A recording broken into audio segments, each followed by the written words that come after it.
all bodies eventually give out either from sickness or just wear out, just like anything else does, whether it be a car, TV, or anything. But the person, what we have realized, the photon that operates that body, doesn't give out. And so now we realize that what we're talking about here is the death of a body, but not a person. Now, that kind of a beautiful picture doesn't take the fear out of dying or the upsetment about it because of the separation. But it does start to get us to a mature point where as adults we realize, hey, we're not talking about a heaven here. We're not talking about a hell here. We're talking about another chapter in normal life that we have led before and we're living now.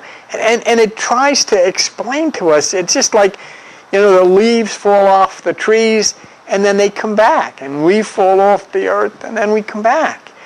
But there's a difference here, and we have to start thinking in whole different ways.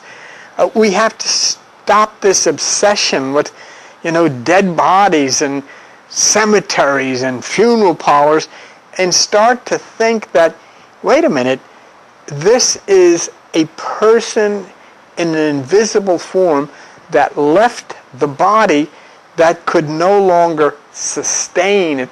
So now we have to direct our attention not to that body, which is broken and taken to the junkyard, but to that person which left the body. The unfortunate thing about all of this is that the overwhelming majority of people cannot possibly deal with this because of the fact that their minds have been broken by the threats and the fears of religion. Even as a little kid, we're told you're going to go to hell, the devil's going to get you. And all of these horrible things that we have had built into our minds literally to scare us into submission, to submit to the cult, to the group, to the religion. And here's the problem. If you cannot abandon religion, you will never learn the truth. Never learn the truth. You'll never make contact with your deceased loved ones, and those who are trying to make contact with you when you previously died, you'll never know them because you'll never understand the complexities of the invisible photon spirit world, if you want to call it that. You'll never, ever know it. You must abandon all concepts of religious thought. There's no other way. What you have to do is make a choice. You make a choice. And you set the people on two sides of a stage. And you say, who will I believe about this? And you set the pastors and the priests and the preachers and the rabbis on one side, and then you set the scientists and the physicists, etc., on the other side, and take your choice. Who knows, who can tell you about the subatomic quantum reality of life? The pastors and the priests and the ministers, or the physicists and the scientists? And it's obvious. But most people, just about everybody, doesn't even know who those physicists and scientists are. Because in my opinion, the physicists and the scientists are the real pastors. Why? Because what they do is tell you all about creation, all about the universe, all about you and how you operate and how you interact it. And the guys in the robes on the other end of the stage have no clue. But who do we listen to? The guys in the robes on the other side of the stage. So the first thing, and we've shown this before, but it's a perfect, I think, slide to kind of show us what reality and what life really is. Okay? Here, as we look at this, these are the these are the points that we huh? Can you go back? Is there one? No, you can't go back. No, all right, just stay with it. Go ahead, John.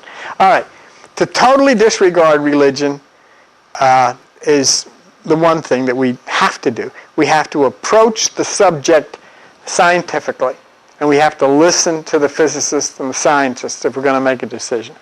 We have to take the statements of witnesses seriously. If somebody said they had a vision, then we want to sit down and say, what did you see? What did it look like? Who was it? I would love, and I don't think it's allowable, but I would love to go into nursing homes and sit down with people who have dementia and talk to them about the people they talk to. What did they look like? What did they say? Did they give you a name? Did they say, because we just, all we do with these people is disregard them and give them shots and drugs and keep them quiet and so forth. So we have to take witnesses seriously. And then the last thing is that we have to do research on opinions on the subject of dying and out-of-body experiences and near death and that kind of stuff. So let's see if I can get to the right point now. And this is what we've seen many times, but it's an important point. At the very top left-hand corner, you'll see a fetus, and you'll see the photon which enters the fetus on the 49th day. Becomes kind of a living being then, see? Next you see the fetus gives way and becomes a baby, and the photon now is in the baby's body. Can't do much with that, but it's there. Then it becomes a child, and the photon is able to use the body to do a little thing, play games and start to learn things and so forth. Then as we go up to the top, it becomes a teenager, and the photon then has a lot more that it can do as a teenager. Then it becomes an adult, and now the photon has access to all kinds of things. Then it becomes an elderly person all the way over at the right. Things are starting to run downhill a little bit. And at the very bottom is the death look, and the photon says to the lady laying here, "Lady, I'm out of here."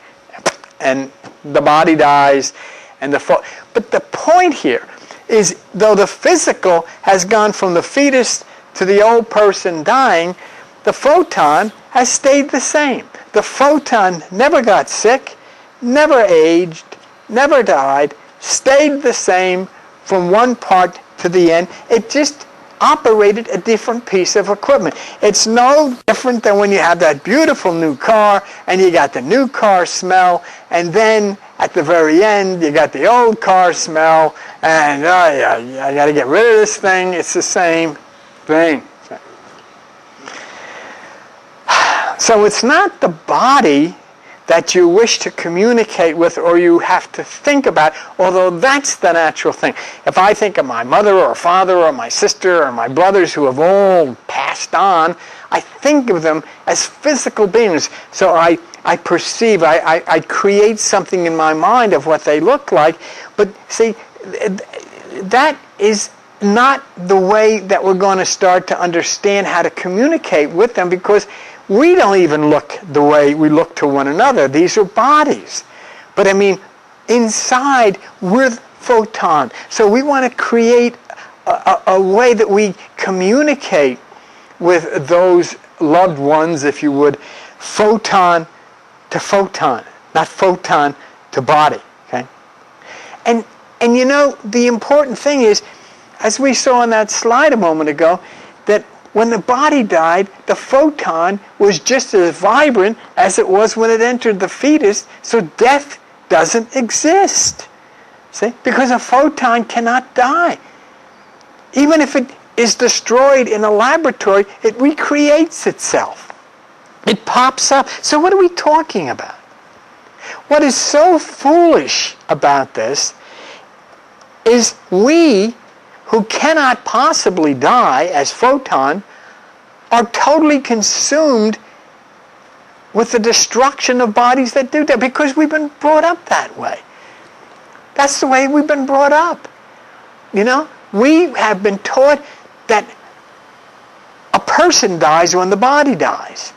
We've never been taught that that's not true, that it's just the body that dies. So, given what we have studied through science, and given what it says in the Bible, it's impossible for God, whatever that is, to be anything but photon.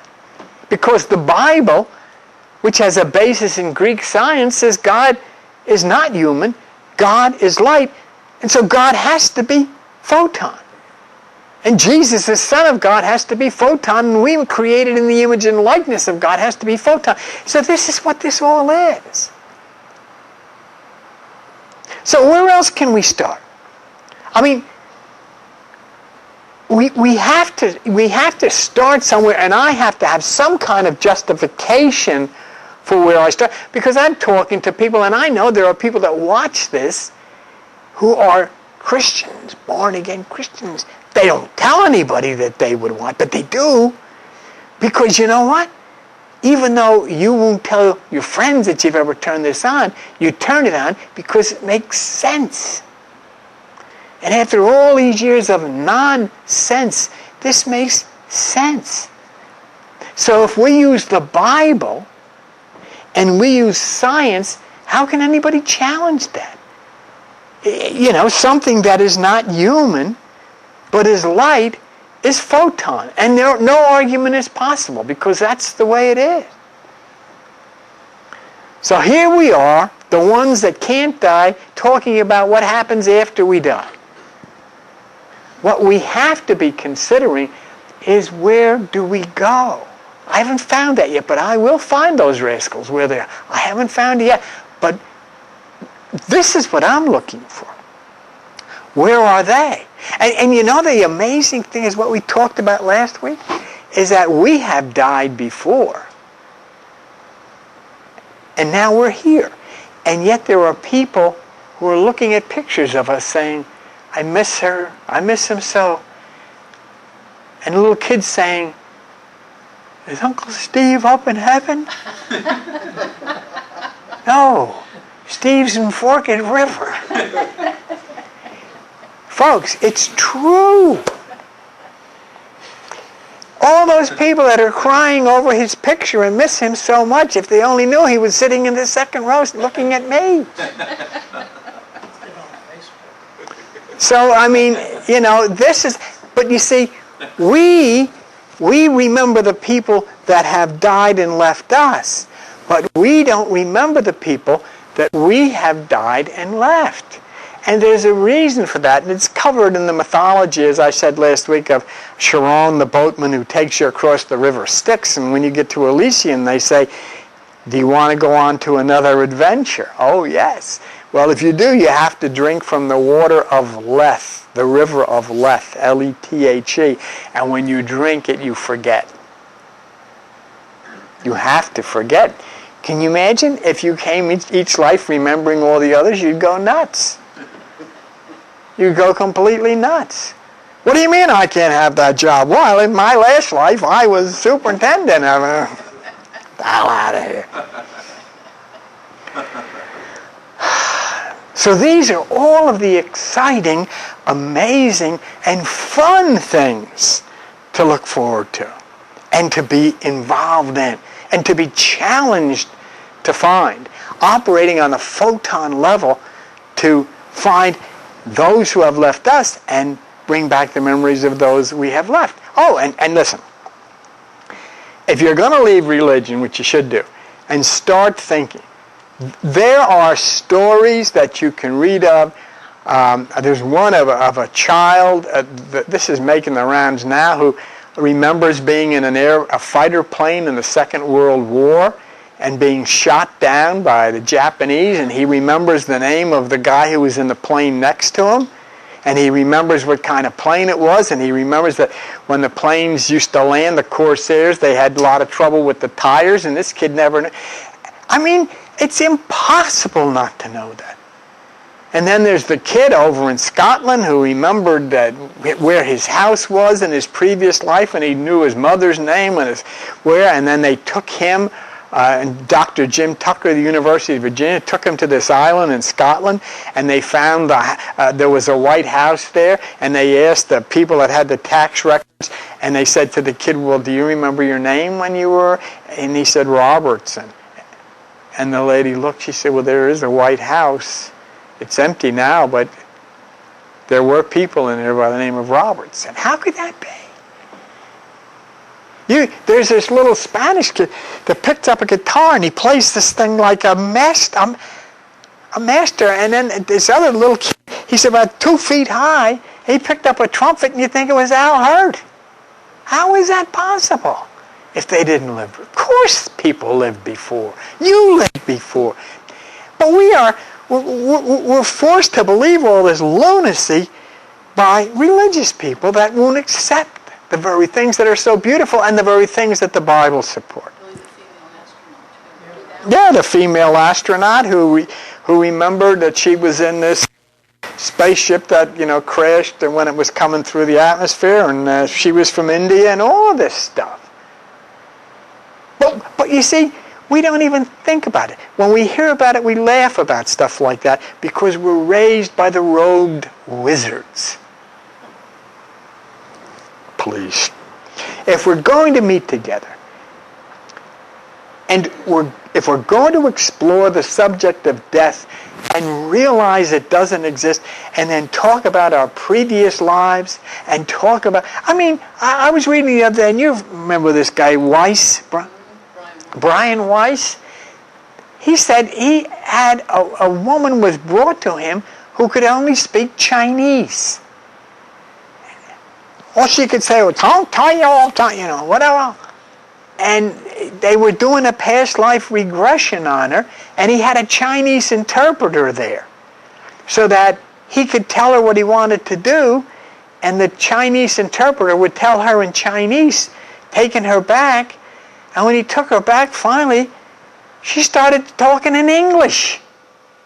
What are you going to tell me? You're going to tell me this Brian Weiss is a liar too? And only Jerry Falwell and Pat Robertson tell the truth? Stop! Okay? But when we get to understand the photon, then we'll lose this fear of death and we'll start to look forward to the reality of reuniting with the photon lives that have been a part of us.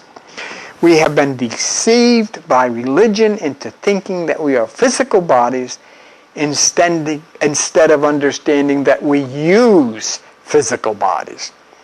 We've gone through so much study here concerning photons and the subatomic. We should be able to grasp the truth concerning death instead of dwelling on it. We know that we came from somewhere when our last body died. Now think about this. You're wondering where someone you loved that died went.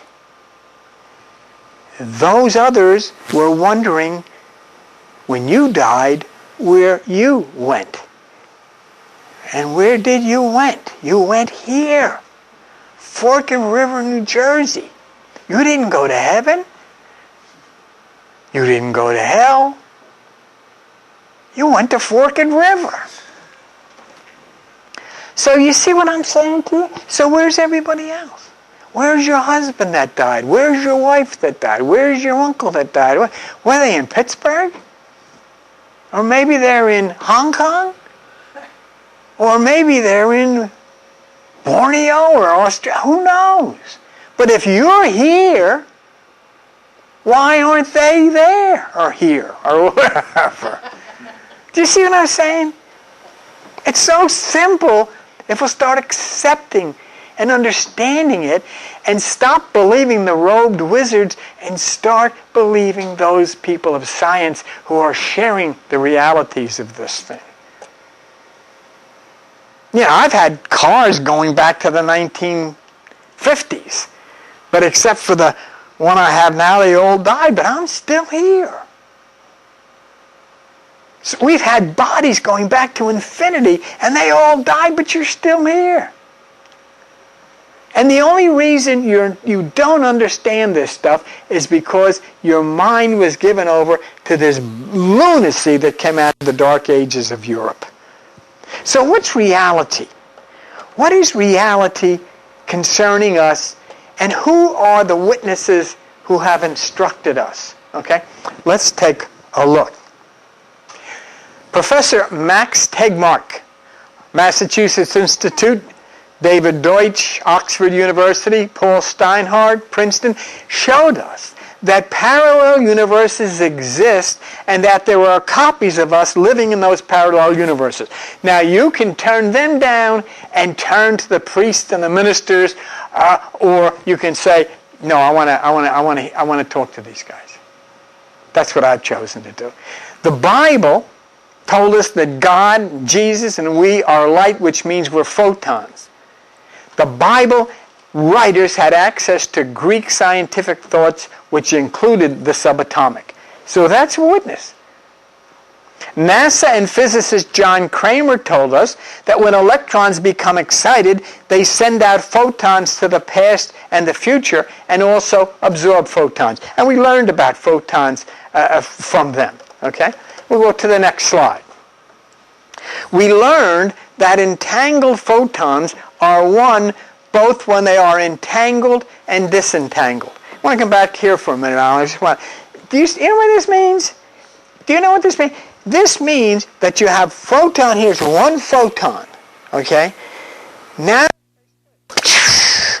and they're way off on opposite ends of the infinity, and they're one. They're not two. They're still one. That's quantum. That's the new physics that was so challenging to Albert Einstein. We'll come back here. We learned for entangled photons to bring a third photon into the entanglement, one entangled photon must sacrifice its properties and take on the properties of the third one. This explained the sacrifice of Jesus to save us. Now we'll come back here. You see what I mean? Here is God. Here is Jesus, and they're entangled. They're one. But they're looking around and they say, "Whoa, there's Paul. What are we going to do with him? And there's Joan and Steve. We got to get these people because we want them up here. We want them part of us." What has to happen is the entanglement has to end. The Jesus photon has to come down, enter into our photon, give itself up, take on our properties, and then go back into the entanglement with the God photon. The sacrifice of the Jesus photon for God's sakes, it explains the whole damn thing. The whole thing is explained, and it makes sense, and we understand what it was all about. Wow. To me, that is good stuff. Okay. We learned in the next one, Joan, we learned that when entangled photons separate, they are still one. So Jesus saying, "I and the Father are one, and when you have seen me, you have seen the Father, and I pray they all may be one, as you and I are one," it makes sense. Because even though they're separated, one's in heaven, one's on the earth, they're still one. And then it says, we learned that excited electrons send photons not only to the future, but to the past. So we should be able to communicate not only with those who left us and who have died here, but those that we left when we died someplace else. Okay? All right. So there is a thumbnail sketch of what we have been able to develop so far, which brings forth initial reference to photon from the Bible, and then allows us to present photon from science and from physicists. Now, there was another important part that we did learn, and I do want to add it to our summary before we close the summary out. Let's go back to the slide. we learned that the retinas of your eyes pick up photon signals from physical objects. That's how you see. And then have them deciphered by the brain, which translates them into images. That's how you see things, okay? But then we learned that the pineal gland picks up photon signals from non-physical objects and sends the information to the retinas, which then has the signals deciphered, giving us an illusion of seeing someone who is physically not there. You want to come back here. Here's the deal there. You go in, like you said, into a nursing home, and you see somebody, and they're talking to somebody, and there's nobody there. But you see, their change in the brain as they get elderly or whatever, are getting ready to transfer over, their change allows them to pick up that photon through the pineal, which is then dispatched to the retina of the eye, giving them the illusion of seeing something. They're actually seeing something that you and I can't see. But there's an explanation for it, a scientific quantum explanation for it. Now here's something else, and we'll go to the next slide, that Jesus said, and let's take a look at it. Jesus said, if your eye be single, your body will fill with light. Well, to confirm that, we learned that melatonin, secreted by the pineal in the dark, distributes photon light throughout the body. That confirms the scripture above and confirms the need for meditation in darkness. And that's why we do have meditation in the darkness. So there's two important items here. The pineal does distribute light throughout the body, as Jesus said. And then it is essential that your meditation be in the dark. Because unless you're in the dark, you're not going to have that melatonin flowing. Okay? So the next obvious and justifiable question would be, okay, these issues are okay for photons. But how can we confirm what the Bible says, that we are photons? When the question of death arises, then our fear is built around our fear of losing ourself, our consciousness, me, you know? I mean, when we're alone, that's all we are involved in is me inside of here. Feeling of self. And you know what René Descartes said?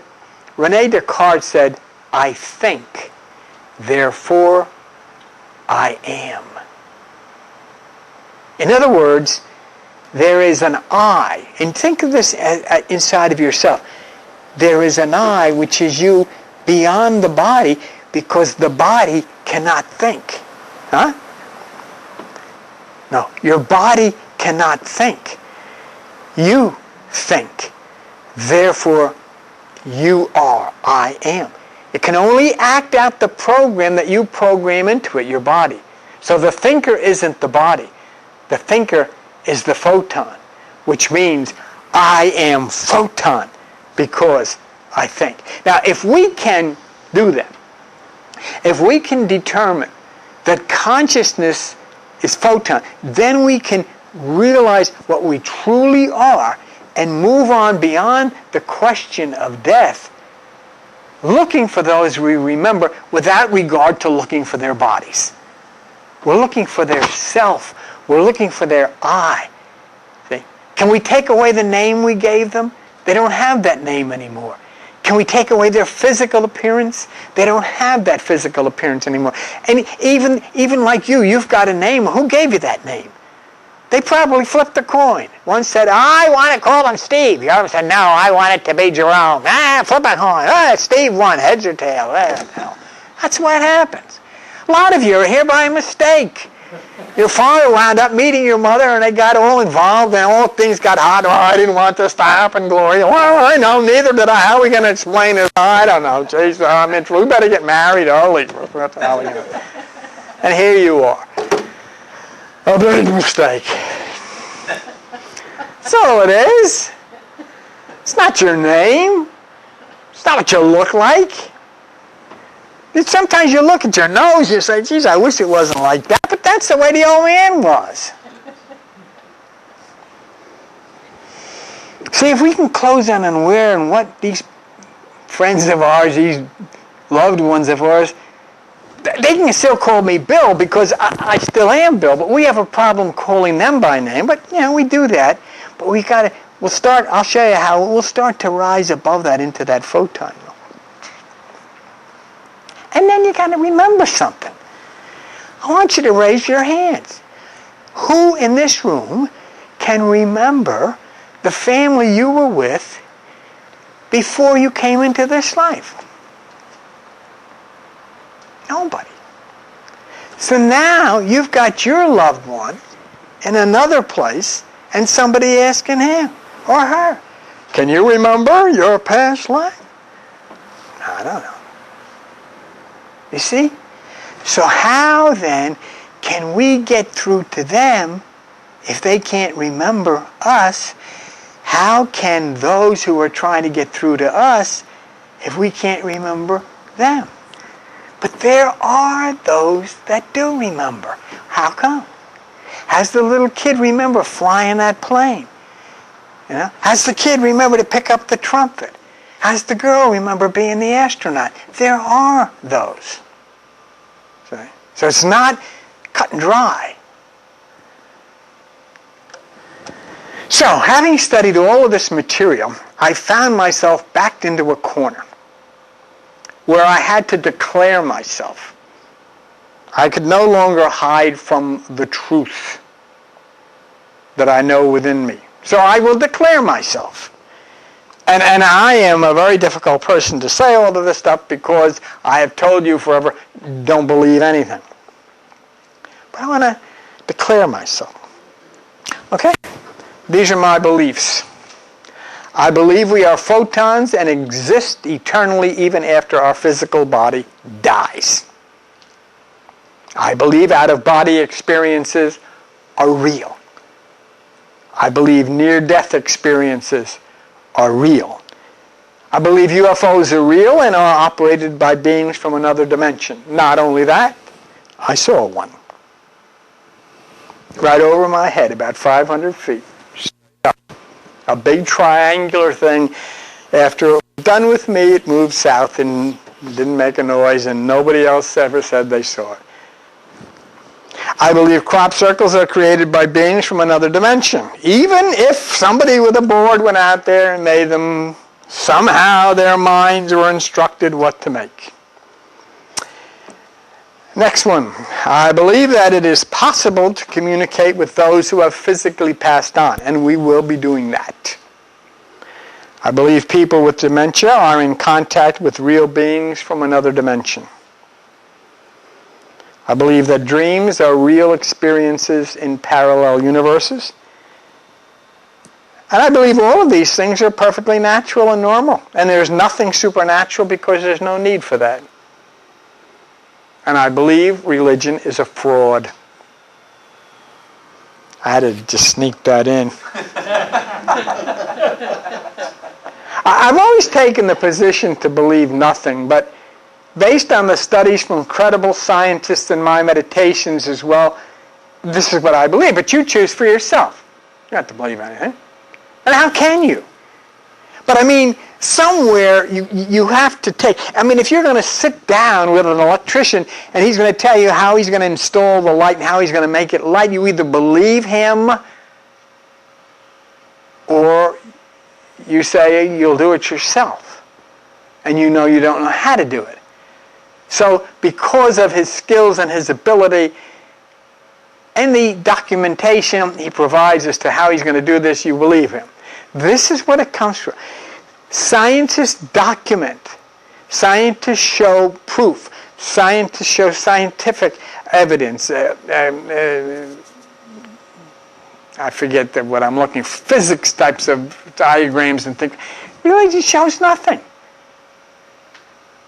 I mean, science tells you Adam and Eve was nuclear fission, and by taking the ion out of an atom, taking the electron out of an atom, you made a positive ion, and putting it in another one, you made a negative ion, and it was an ionic bond, and it brought forth positive and negative, male and female. That's what the scientists say. And the preachers said what? God took a rib out of a woman and made a woman out of spare ribs. And you know what? We don't believe the scientists about quantum. We believe ladies are spare ribs. So my search here is not to find the dead, but to locate the photons that occupied the bodies that I knew in the three-dimensional. And I know that I have to search in the quantum subatomic realm.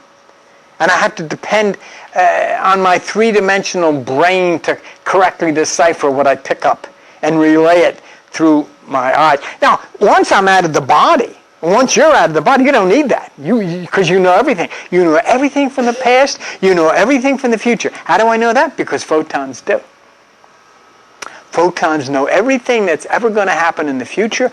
They know everything that ever happened in the past. And as soon as you leave your body, you will know. But once you get inside of this thing, you're shut right down. So when we think of the enormity of this, try to grasp the fact. Try to grasp that fact. A photon knew 10,000 years ago that two people were going to come together, have sex, the woman was going to get pregnant, and that photon was going to come, nestle in that fetus, and it was you. I knew it thousands of years ago. Before there was ever, even the United States was founded, let alone had your mother and father be born. You say, well, wait a minute, how could that be possible? How could a photon know in advance that there was going to come and be in the fetus? I mean, how would it know in advance? Because it's God. That's what the Bible said. It's God. That's what God is. Right? All photonic parts of the great central photon, universal photon. When we were last here, I guess, we focused on scientific evaluations of out-of-body experiences, and we discussed the work of Olaf Blanc of Switzerland. And this is Olaf. He found that electrically stimulating one brain region, the right angular gyrus, repeatedly triggered out-of-body experiences. And Blanc and his team were using electrodes to excite the brain of a woman being treated for epilepsy. And every time they would touch, they'd say, okay, okay, okay, okay, okay, okay. That's right, that's right. I'm on the ceiling. What do you mean you're on the ceiling? I'm looking down at you. Okay, I'm back down. Okay, I'm back down. I'm back down. Okay, yeah. I'm on the ceiling. Every time they touched the right angular gyrus with the electrode, she was on the ceiling. Now, was she really on the ceiling? No. She was lying on the table. So who was on the ceiling? The photon person was on the ceiling. Now, what am I going to do? Say this guy's full of baloney too, and so I gotta believe Father McFeely and not believe him? No, of course not. Of course not. But you'll find a million people who know about Jerry Falwell or Pat Robertson or all these crazy people. But you know, who knows Olaf Blanc? Nobody. But he's the only one that can prove about an out-of-body experience and how it happens. Yet you go up to your person as a Christian and say, out-of-body, oh, I don't believe in that stuff. And yet the very Bible that they kiss and they put on Grandma's piano says, I would rather be... To be present with the Lord. What is it? To be present with the Lord. To be absent from the body and be present with the Lord. Thank you, Al. See, Al's very good about it. Yeah, I just dropped off the world there. I went to Photon Land. That was great. You just drop right off the world, you know. The whole thing is that. To be absent from the body and to be present with the Lord.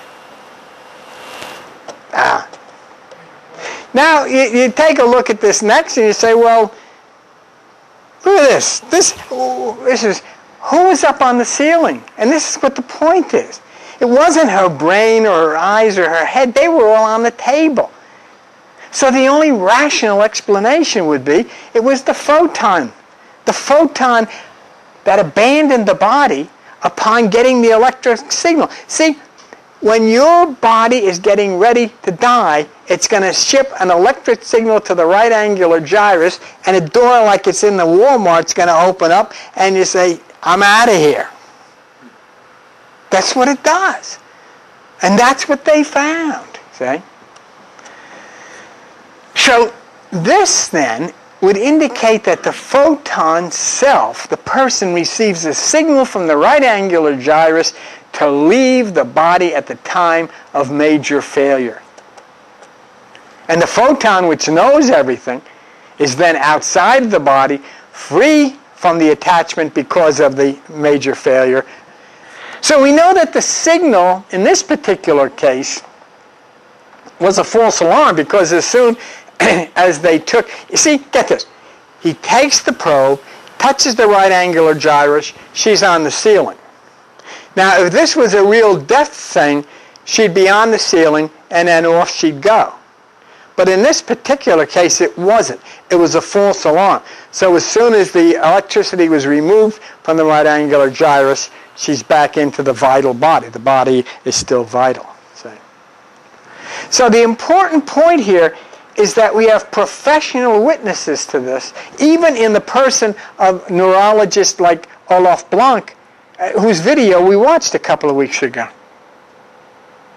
Now, given the fact that we understand the photon to be intelligent, and the photon knows all things, we had an interesting study brought to us by physicist Pim van Lommel. He's from Eastern Europe somewhere.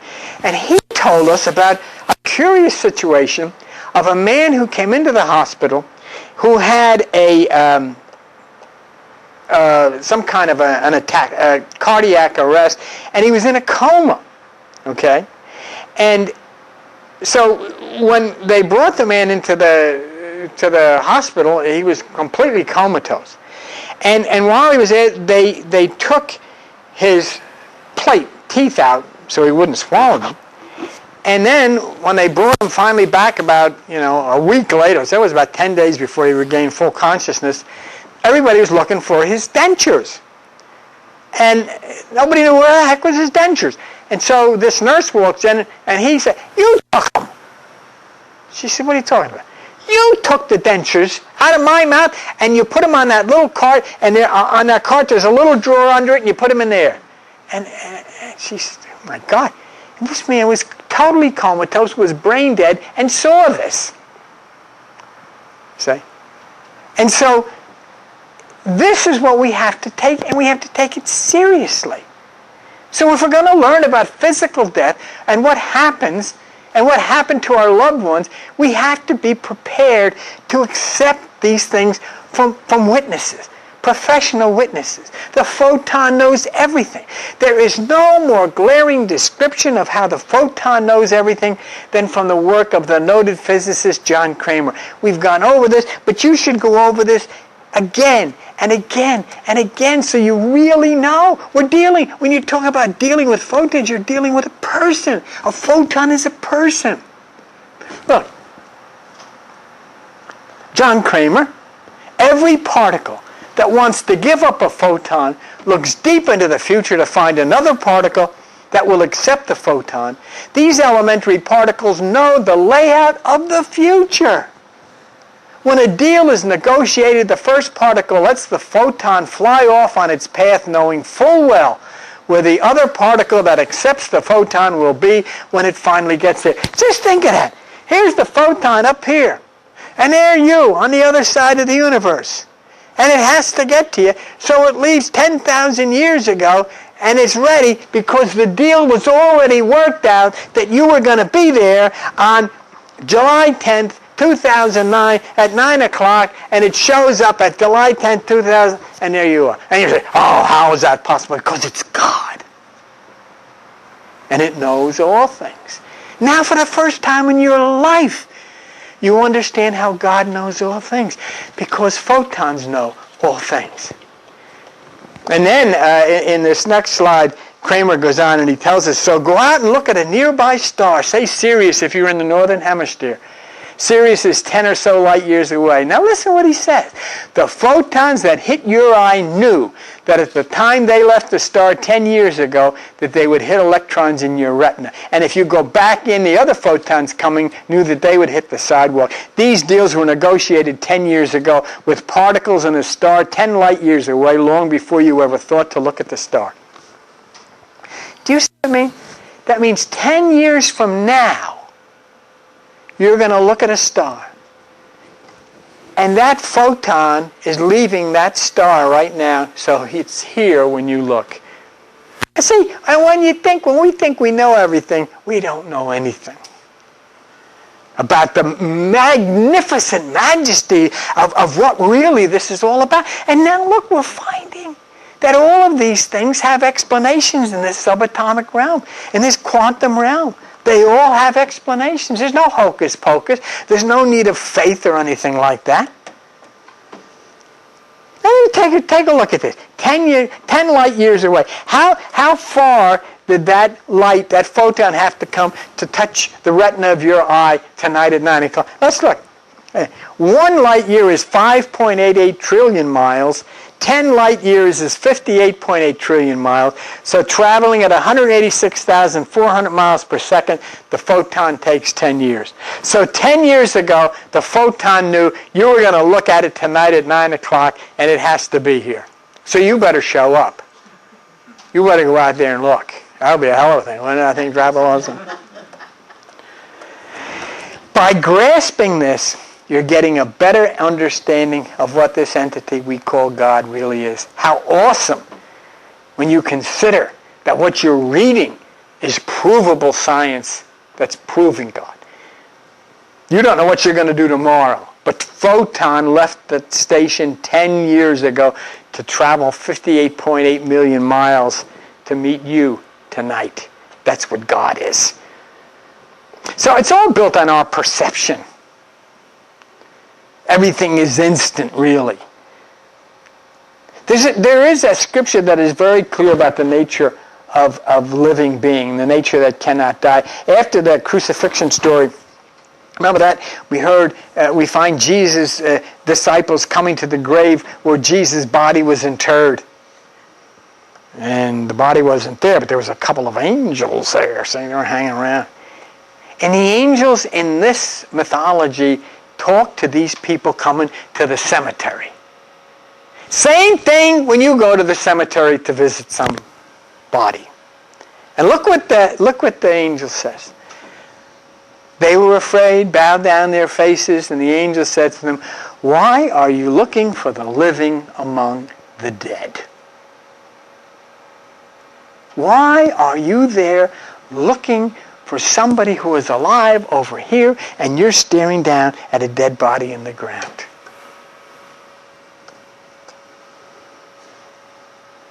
We go to graveyards, we go to funeral parlors. We'd be better off going to a seance. Let me repeat it. We'd be better off going to a seance and looking for the photon. But we do. Why do we do this? Because we don't know what else to do, because the pastors have told us we should. Religion has cut us off from any possible contact with the departed by classifying it as it's demonic if you try to get in touch with the dead. You stupid fool, there is no such thing as a dead person.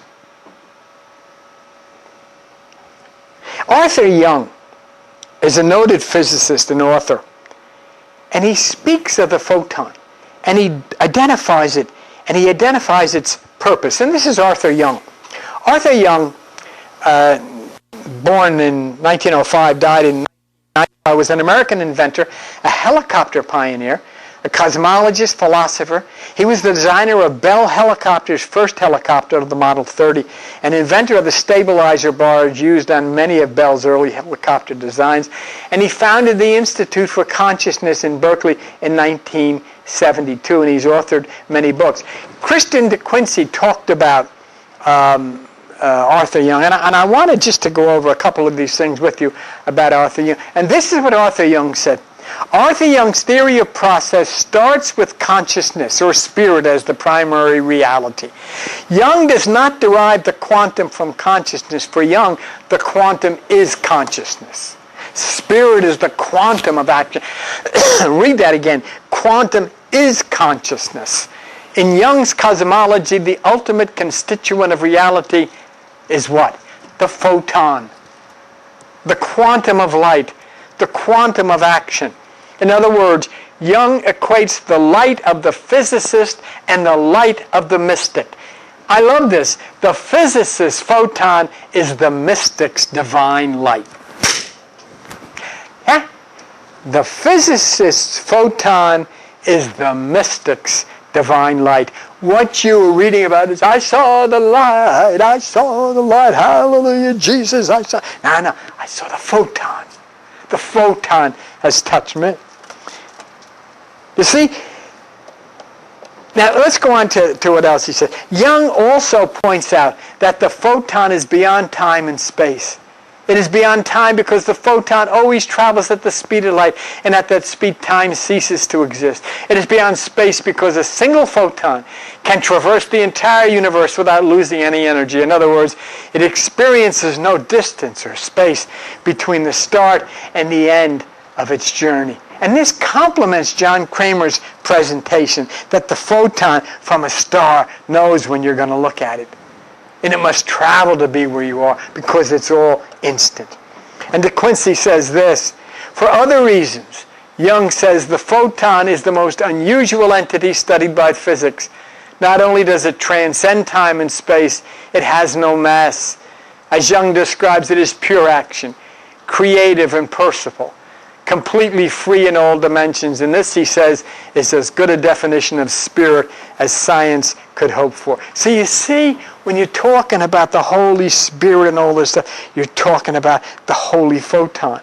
And then look what De Quincey says at Young. And he arrives at the equation of photon equals consciousness by a very straightforward extension of normal physics. That standard physics, based on the parameters of mass, length, and time, has consistently overlooked the fourth parameter. And this is what it is. The formula for deriving control, and control implies... See, don't let this get away from you to where you think, this is too confusing. You control everything you do. You control the fact that you were here tonight. You control the fact you're going to get in your car. You control the fact that which way, that's consciousness. And what Young is saying is, that's photon, see? It's a matter of asking an obvious question. What is the third derivative? The first derivative is velocity, the second is acceleration, and that's where physics stops.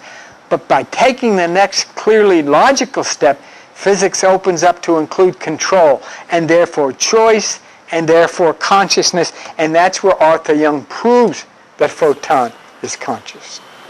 Photon is you. I just have a few minutes here, but I wanted to touch on this because last week we discussed the commentary on a recent crop circle from England. And a physicist and another scientist looked at the crop formation and arrived at a conclusion relative to July 7th.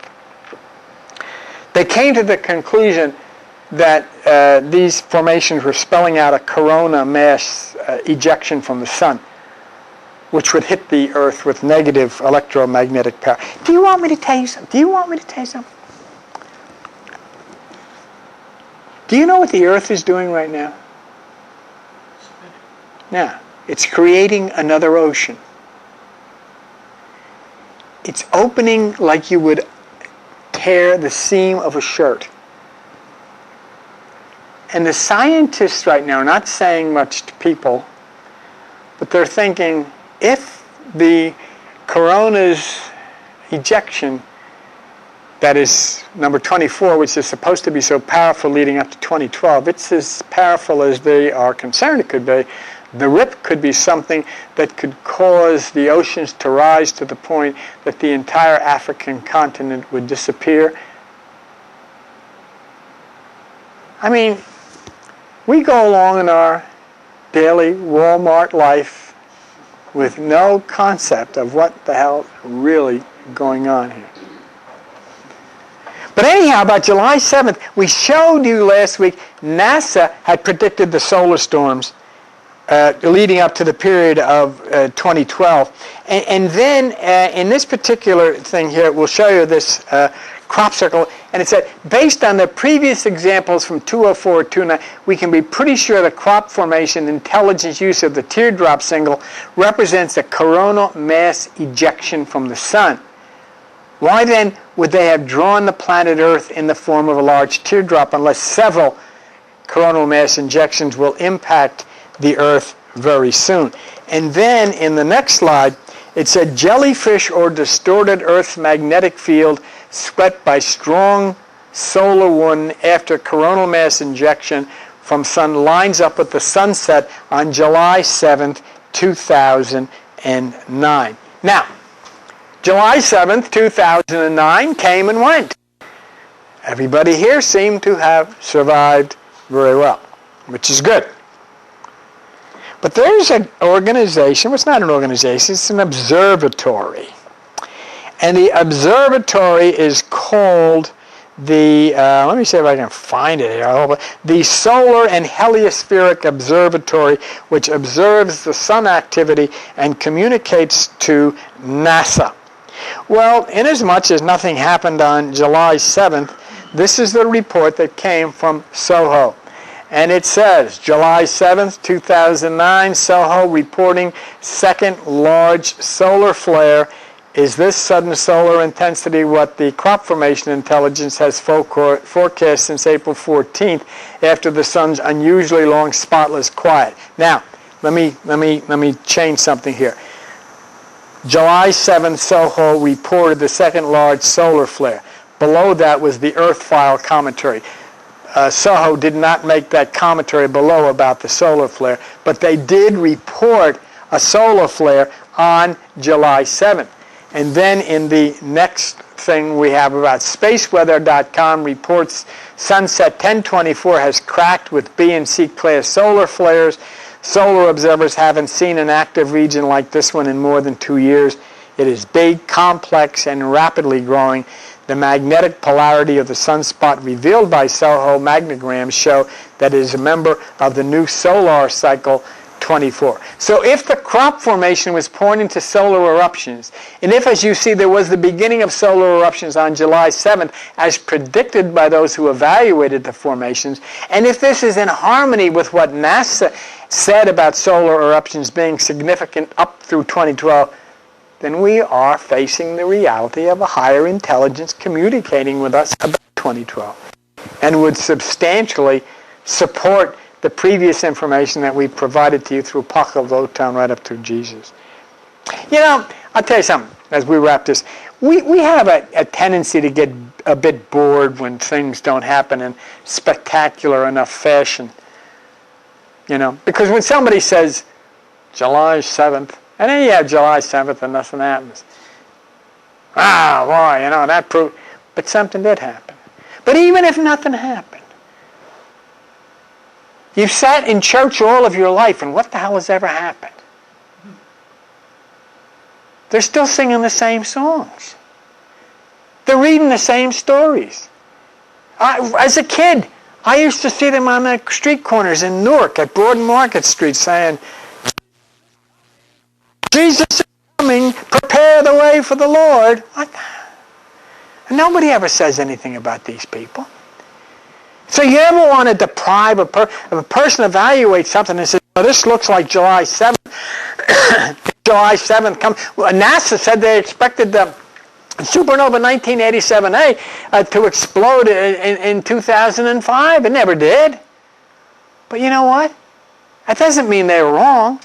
It just means that they missed the mark on the prediction, but it's going to explode. Whether it's today or whether it's tomorrow, or whether it's next week or whenever it is. I'm going to show you next time some very, very interesting things about the book of Revelation as far as this is concerned. There's one interesting thing. Oscar